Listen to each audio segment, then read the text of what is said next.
So the topic I chose is Barbara Strozzi,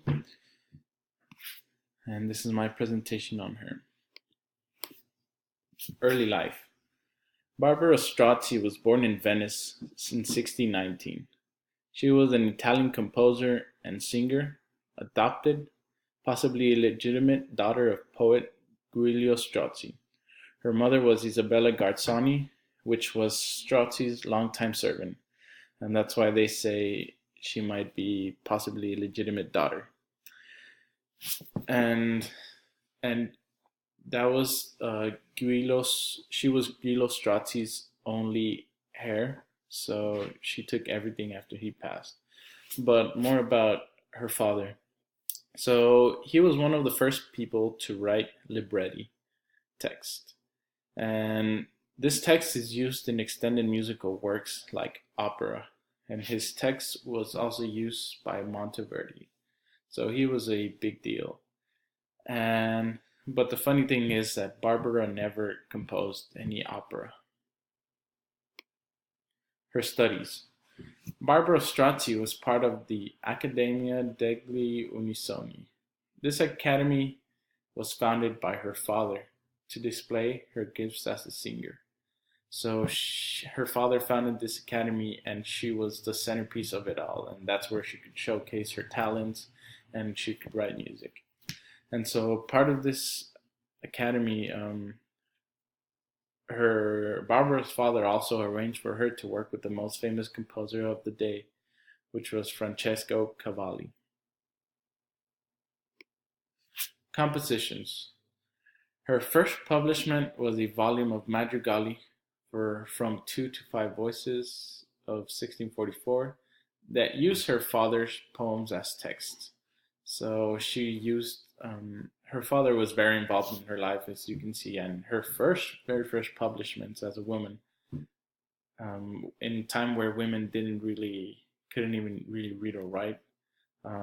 She published a volume of madrigali, which are madrigals, and all the text came from her father. So Barbara published more than 100 solo vocal works, and all of her publications were dedicated for prominent aristocratic patrons, and they were mostly foreigners. Most of her music was for solo soprano and basso continuo. And right now I'm going to play you a piece of her one of her madrigals. And this is from the first book of madrigals, and it's called Amor Amor. So this was part of her. This is text from her father.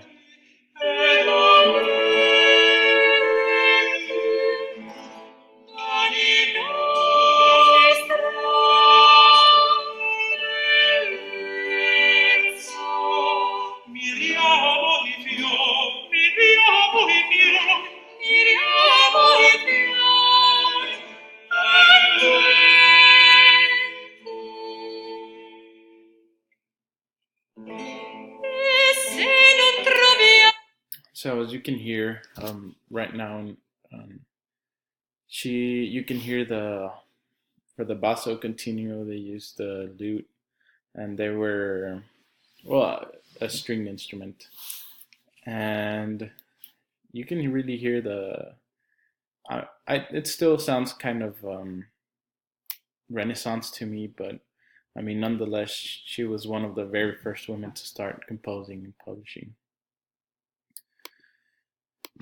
And for her accomplishments, Barbara was one of the very first women to publish her music. And when I say one of the very first, like, I don't think, well, we could look back at Hildegard of Bingen and stuff, but in the Baroque era, she was the leading vocal music female composer in the early Baroque era. Strozzi also had the most printed secular music in Venice in her time.